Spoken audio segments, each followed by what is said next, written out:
우리가 늘 그리스도 안에 있으면 얼마나 좋겠습니까? 그죠?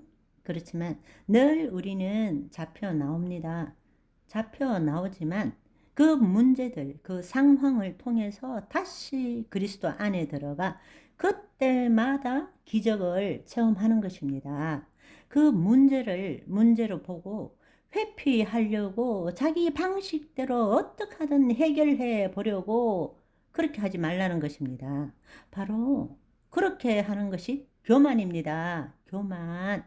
교만이라고요. 자기 안의 것을 못 보고 남이 나보다 못났고 모자라고 죄를 지었다라고 생각하는 것이 교만이라는 것입니다. 한 달 전쯤에 이용일 목사님이 제게 전화를 하셨어요. 내가 뭐 해드린 것도 딱히 없는데 고맙다면서 연락을 전에부터 하고 싶었는데 연락처를 찾을 길이 없어 주변에 수소문했더니 누가 네이버 블로그 찾으면 있을 거다 해서 겨우 찾았다면서 한 30분 통화를 끝내고 오랜만에 네이버에 이용일 목사님 이렇게 검색을 했어요. 그랬는데 아니 이게 뭡니까? 코미디입니까? 블랙 코미디입니까? 뷰에 이런 글이 떠 있습니다.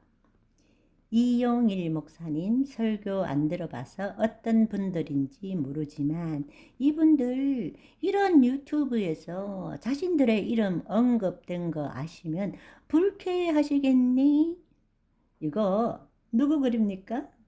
짐작되시죠? 본향을 향하여 블루엔젤. 아니, 이 여자 정상입니까? 오지랖파입니까? 아니, 이런 거를 싸질러 놓았다니까. 이 여자 주위에 있는 분들 좀 돌봐 주세요. 저는 그런 글이 있어도 그런 더러운 블로그 안 들어갑니다. 제목에 연관글이 일부 떠 있잖아요. 굳이 들어가서 보고 맑은 눈 버릴 필요 있겠습니까? 실수로 클릭 잘못한 거 아닌 다음에는 우리 하나님은 별거 다 준비해 놓으셨다니까요. 방송할 때 에피소드까지 다 준비하신다니까요.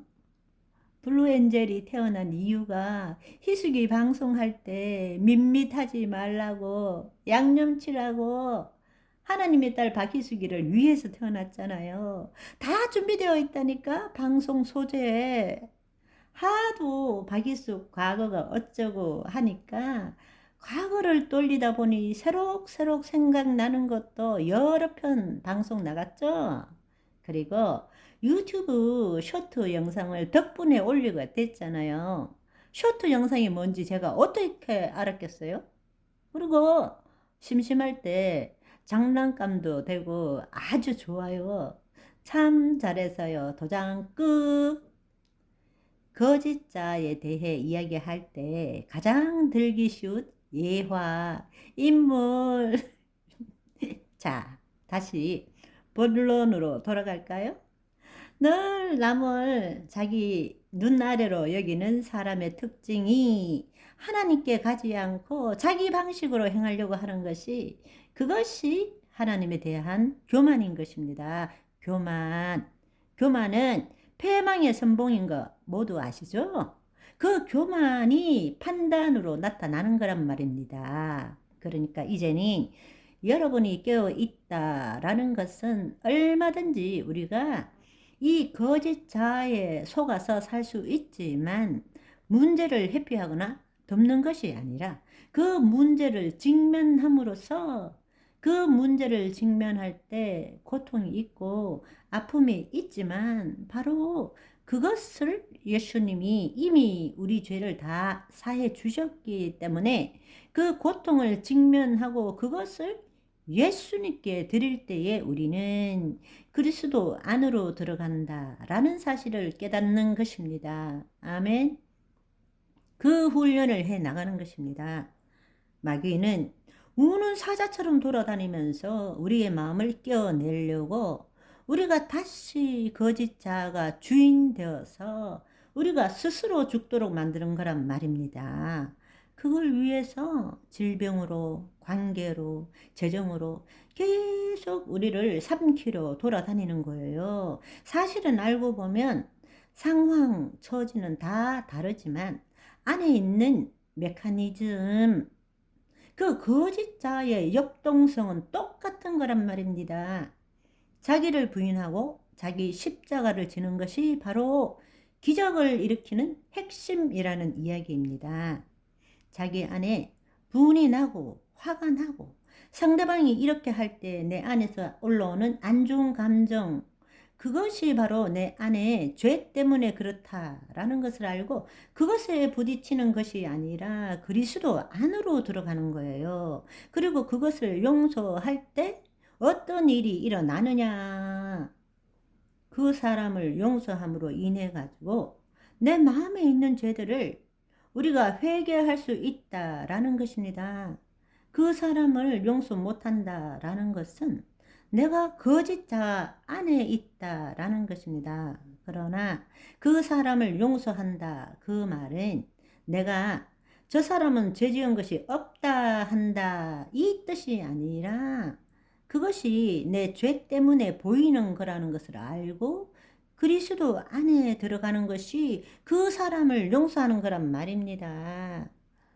나를 모함하는 거, 그런 거를 수수방관한다는 뜻이 아니고 오히려 그것으로 인해서 주님께 더 깊이 들어가는 거, 그것이 용서라는 말입니다. 그럴 때 어떤 일이 일어나느냐, 내 마음속에서 올라오는 모든 더럽고 추한 생각들을 예수님께 드릴 수 있는 것입니다. 그것을 예수님께 맡기는 거예요. 그것을 다른 말로 매일 죽는다라는 이야기인 것입니다. 아멘. 그게 바로 십자가의 도의 능력인 것입니다. 고통스럽죠. 처음에는 고통스럽죠. 그런데 그 고통 때문에 마귀는 나를 붙들려고 하는 거지만 우리는 예수님이 이미 그 고통을 지셨기 때문에 내 모든 죄와 내 모든 두려움과 내 모든 고통을 이미 그분이 다 지셨기 때문에 우리가 피하려고 하지 말고 이제는 직면하고 그 있는 그대로를 받아들이고 예수님께 드려버리는 거예요. 그때 우리는 그리스도 안으로 들어가는 것입니다. 아멘. 그럴 때 우리 마음이 새로워질 수 있는 것입니다.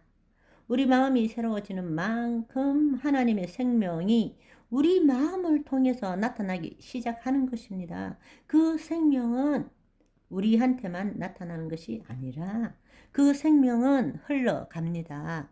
흘러가요. 네. 그래서 놀라운 사실은 고린도후서 4장 12절을 보시면 이런 말씀을 하십니다. 이게 얼마나 놀라운지 모릅니다. 자, 일단 4장 10절부터 우리가 항상 예수의 죽음을 몸에 짊어짐은 예수의 생명이 또한 우리 몸에 나타나게 하려 함이라. 우리 살아있는 자가 항상 예수를 위하여 죽음에 넘겨짐은 예수의 생명이 또한 우리 죽을 육체에 나타나게 하려 함이라. 아멘. 자기를 부인하고 자기 십자가를 진다는 것은 바로 우리가 죽음을 연습한다라는 것입니다. 죽기 전에 죽는 것을 연습하는 것입니다. 아멘. 그런데 우리는 죽는 것이 고통스럽거든요. 이걸 직면할 수가 없기 때문에 가진 방법으로 방어 기제로 자기를 보호하려고 한다는 것입니다. 그런데 이 모든 것이 죄 때문에 일어난 것을 우리가 깨닫고 안다면 이 죄를 대속하신 분이 예수 그리스도시고 그 예수 그리스도가 내 안에 있다라는 것을 안다면 그분은 나의 연약함과 모든 질병을 짊어지시려고 오신 분이라는 것을 안다면 그 고통을 내가 감당하는 것이 아니라 그 고통을 직면하고 그걸 예수님께 드림으로써 그때 거짓자가 죽는 거죠. 그래서 이 말씀 12절에 보면 그런즉 사망은 우리 안에서 역사하고 생명은 너희 안에서 역사하느니라. 내가 죽음으로 하나님의 생명이 나타나는 것입니다. 이것이 전도인 것입니다. 이것이 복음을 전하는 방법인 것입니다. 사망은 나에게, 생명은 그들에게. 내가 죽어야, 즉 그 말은 거짓 자가 죽고 그리스도 안에 들어갈 때에 내가 죽었기 때문에 하나님의 생명이 내 마음을 통해서 그들에게 흘러간다라는 것입니다. 아멘. 그래서 사도 바울이 한 게 자랑하는 것이 뭡니까? 날마다 죽는다라고 말하는 것입니다. I die every day. 날마다 죽노라. 거짓자를 십자가에 못 박아 버린다는 것입니다. 세 번째, 마지막으로 하나 더 말씀드릴 것이 있는데 오늘은 일단 여기까지. 바이바이.